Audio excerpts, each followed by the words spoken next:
Good evening. Good evening. Good evening. Good evening. Good evening. Good evening.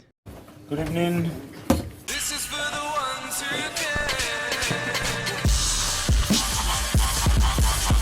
What's going on, people? Welcome back to another video. My name is hughwizzy and you're watching Hugh's News with breaking news for that ass. Hope you're all doing well. Make sure you're subscribed if you're new and drop the video a damn like if you breathe oxygen. But for now, let's get down to business. Fraudification squad, fraud gang in the building because we have got breaking news for that ass. Mikel Arteta will be Arsenal's next manager and we're expecting an announcement any second now. And all that we're waiting for is official confirmation. Vinay and Raul were caught leaving Mikel Arteta's house at 1 in the morning. Look at this massive fraudulence. The state of this absolute fraudulence. He grew up a product of La Masia, went on loan to PSG, played 50 times for Rangers before going to Real Sociedad, a long spell at Everton, and finally retiring at Arsenal. He wasn't a shortlist for the job after Arsenal left, of course, and a lot of people thought he got it.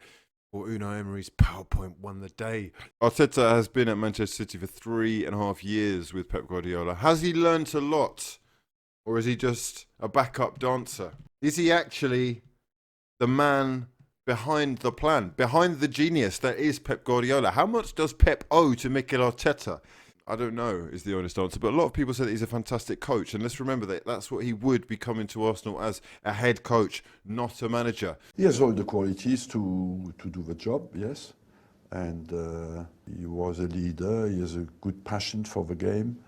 And he knows the club well, he knows what is important at the club. He was captain of the club, so why not? I'm sure this will get done pretty quickly if the money is paid and Arteta's reassured that he is going to be backed, because he would be a fool to step into a situation where he's not going to get what he needs. Obviously, Manchester City play in a particular type of way. If Arteta is to emulate Pep Guardiola in any way whatsoever in terms of the style of football, it's quite likely that some of these Arsenal players would have to be let go, because some of them are bang average. Some of them are bang average, aren't they? They really are. And I'm not sure that they'd be capable of doing what Arteta would be asking of them. He's no fool. He's definitely no fool. He speaks great English. He knows the club. He's got great hair. It's always perfect, isn't it? So that suggests organisation. And organisation is the key to life. Certainly the key to success. He's a man with a plan. Conozco muy bien. Yo tengo muy reciente ese club porque estuve 5 años allí. Jugador individualmente muy bien y luego conozco a su entrenador, cómo piensa, cómo prepara las cosas. El curso de entrenador hace 2 años. Empezaba a entrenar a los chavales del Arsenal. Quería coger experiencia, quería coger horas de campo que creía que era importante para cuando llegara el momento. You can see a lot of the time on the sidelines with Manchester City, it is actually Pep Guardiola getting answers from Mikel Arteta. It should be announced any minute now, really, because he is expected to take charge of the game at the weekend. Who are we playing this weekend? Is it Everton? It's Everton. Everton against Arsenal! Arteta against Ancelotti. Fucking hell. Are you ready for this? Wow. 10 points from the last 10 games. Mikel Arteta's importance to Pep can be seen in this gif below. Against Arsenal last year at the Emirates, City was struggling to kill off the match. Arteta noticed how Arsenal players were dropping too fast and deep on crosses, therefore instructed Mendy to put cutback passes into the box, space which Arsenal players had left open while dropping deep. Bernardo Silva scored on this and won the match for City. Tell from the GIF, Pep and the rest of his staff credited the goal to Mikel Arteta. The world of Arsenal provides endless amounts of banter. We know this. It is sometimes tricky being an Arsenal fan, especially these days, because you get ganged up on a lot. You get ganged up on by fans of other clubs. You get ganged up on by former owners of clubs. I wonder what the average IQ is. And you get ganged up on by your own fans. You Arsenal wanker. That is a good point. They are your fault. Don't pay season tickets. Sign their one.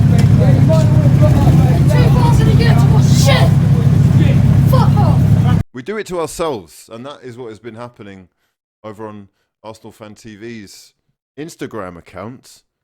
where they posted that Mikel Arteta is set to become the Arsenal manager before Saturday. And lo and behold, would you believe it?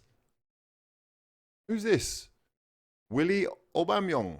I believe that this is Pierre-Emerick's brother saying Ljungberg, Arteta is the same, no experience, with an unhappy face or a confused face or an unsatisfied face, I think. But yeah, Aubameyang's brother saying that Ljungberg, Arteta is the same, no experience. And he's right, really, isn't he? They don't really have much experience. Although Arteta has been, a key part, if we're to believe everything that we're told, in the success of Manchester City, and they have been, the most incredible side over the last 3 years. It's not a great look for Arsenal, this, and I'm in two minds about this as well, because, I want everyone to be able to have their own opinion, but he should really know that he's in a position as Aubameyang's brother where got to be more mindful, I suppose, of what he's saying publicly, especially on social media, which is so quick to pick up on things like this, and articles have been written already. Does this mean that Aubameyang is now angling for a move? There has been suggestion that he's turned down the contract talks. He's not interested in even talking anymore about renewing. There has also been talk of interest from the likes of Barcelona. You just wonder, is a player of the quality of Aubameyang going to hang around and play Europa League football for much longer? It's quite possible that Arsenal are already thinking about cashing in on the likes of Lacazette and Aubameyang. Let me know your thoughts in the comment section below. Subscribe if you're new! And drop the video a damn like if you breathe oxygen as we move on. Kieran Tierney, he's had an operation again. Injury record isn't actually great. Op done. Soup terrible. Thank you as always for the lovely messages. Helping me a lot. Our new left back, 25 odd million. Out for 3 months. In other news, Arsenal star Mesut Ozil removed from Pro Evolution Soccer in China. Incredible. The Chinese are clever. They don't play FIFA, do they? Okay, Mesut Ozil's tweeted this message here. It's in Turkish. But thankfully, it has been translated down here. Here is the translation. The bleeding wound of the Ummah, the community of fighters who resist the persecution, the glorious believers who are fighting alone against those who try to forcibly take them away from Islam. Qurans are burned, mosques are closed, madrasas are banned, religious scholars are killed one by one. The brothers are forced into the camps. Chinese men are settled in their families instead of them. The sisters are forced to marry Chinese men. Despite all this, the Ummah of Prophet Muhammad is silent. Doesn't object, say anything. Muslims are not supported. Don't they know that consenting to persecution is persecution? How nicely Hadrat Ali said, if you cannot prevent persecution, make it known publicly. While these events have been on the agenda even in the Western media and states for months and weeks, where are the Muslim countries and their media? Don't they know that staying neutral when persecution is carried out is despicable? Don't they know that what our brothers and sisters will remember about these sad, tough days years later is not the torture of the tyrants, but the silence of us? Their Muslim brothers. Oh Allah, help our brothers and sisters in East Turkestan. Undoubtedly, Allah is the best of planners. Mesut Ozil. So Arsenal have distanced themselves immediately from the comments made by Ozil on Instagram, in which he spoke out strongly against China's persecution of the Uyghur population in the northwestern region of Xinjiang, and criticised Muslims for not doing more to highlight the issue. What do you think about this? Do we like the fact that we have someone here who is willing to go against the grain? Do we like the fact that Ozil is highlighting that there are people across the world being persecuted? Do we like the fact that he is outspoken? Or are we slightly hesitant when mixing sport and politics? I mean, everyone seems to be happy when it's Hector Bellerin tweeting about go and vote, right? And there's nothing wrong with that. He's entitled to that. But this is him using his position to influence people, right? Are we agreed on that? Young people across the world have a chance to change what the future can be. Yes, you do. It's very, very vague. He's very loose with the terminology. So he's not saying go vote Labour because the Tories have been fucking us over for 10 years. He's saying go vote. You have the chance to change what the future can be. And that's what voting gives you, right? Today's the chance for all the British people to influence what your future and those living here holds. Oh, I've missed it. And then he's gone, fuck Boris. I mean, Jesus Christ, you delinquent. You can't even fucking read. Fuck Boris. So there's no hiding. This is political agenda, right? This is, in effect, propaganda. Because I don't know that Jeremy Corbyn, who I know is an Arsenal fan and fucking Islington and whatnot, but I don't know that he's not being paid. How do I know?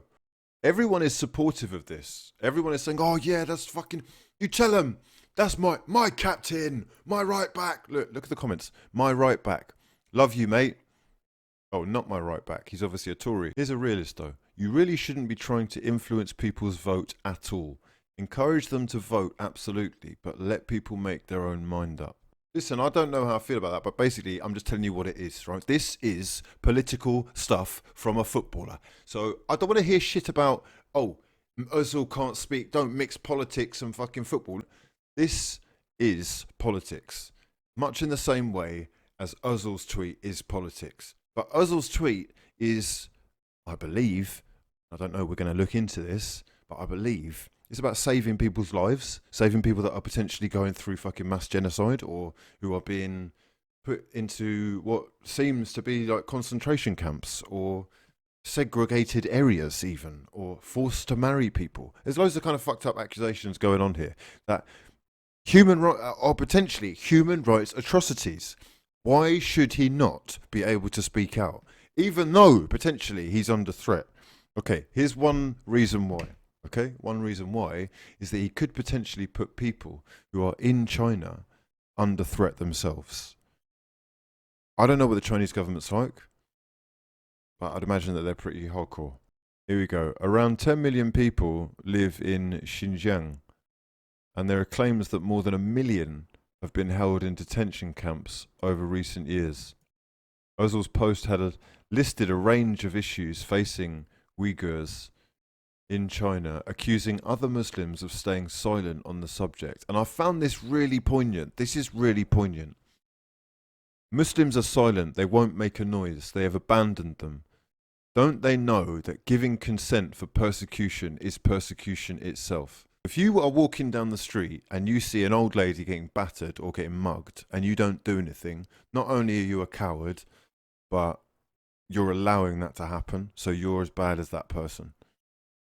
You are. If you have the time to consider stopping that or helping it or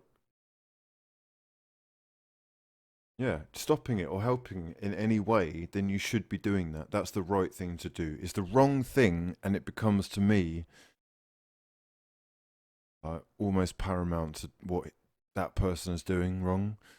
If you take it in and just think, I'm not going to say anything. I was quite amazed, and I think, me and my point of view, football is something very important, but I think footballer have to stay with footballer and politician to politician. Here we got Yaya Toure, who's saying, basically, you're a footballer, shut up and know your place. Yeah, you have no right to speak about anything except football. Not be involved in these kind of things because it's gonna attract a lot of problems and a lot of things. And to be honest, to the certain that as a Muslim is complicated, to be honest. And I think we've kind of gathered from Ozil's statement that as a Muslim, to allow persecution and not say anything about it is considered to be as bad as persecution. So what kind of Islam has Yaya Toure studied? well, I think it was wrong to say that. When you love football, you stay in football because sometimes footballers just going beyond their way and they go on the runway sometimes. That was fucking bullshit, Yaya. Absolute bullshit. My name is Richard Bilton. I'm a reporter for BBC Panorama. I wrote to you this week, sir, actually, about the camps in Xinjiang. I know that they are prison camps. Why won't you tell me the truth about those camps?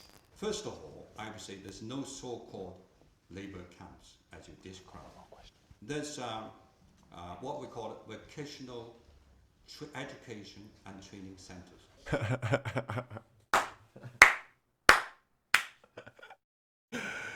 They're not prison camps, yeah, or labour camps. They're vocational training and education centres. I have seen the orders that are sent to the prison camps, and they are prisons. What order you have? You mean the order said this is a prison camps? They are orders for the people who run the camps, and they're quite clear that this is a prison camp. This is a pure So fabrication. it's true, Let and me they're tell you brainwashing what is camps. happening. People are held there. Hundreds of thousands of people are held in these camps across Xinjiang. What you're telling me bears no relation to what I've seen. The document, so-called document you're talking about, is a pure fabrications. Don't listen to fake news. This is what Trump's done for the world. Yeah, anything anybody says about you that you don't like, you can just go, this is a complete fabrication. Don't listen to fake news. You are fake news. He was being quite forceful. He was almost shouting at him. He was very frustrated. He was swaying from side to side and clearly quite uncomfortable, probably chatting absolute bullshit.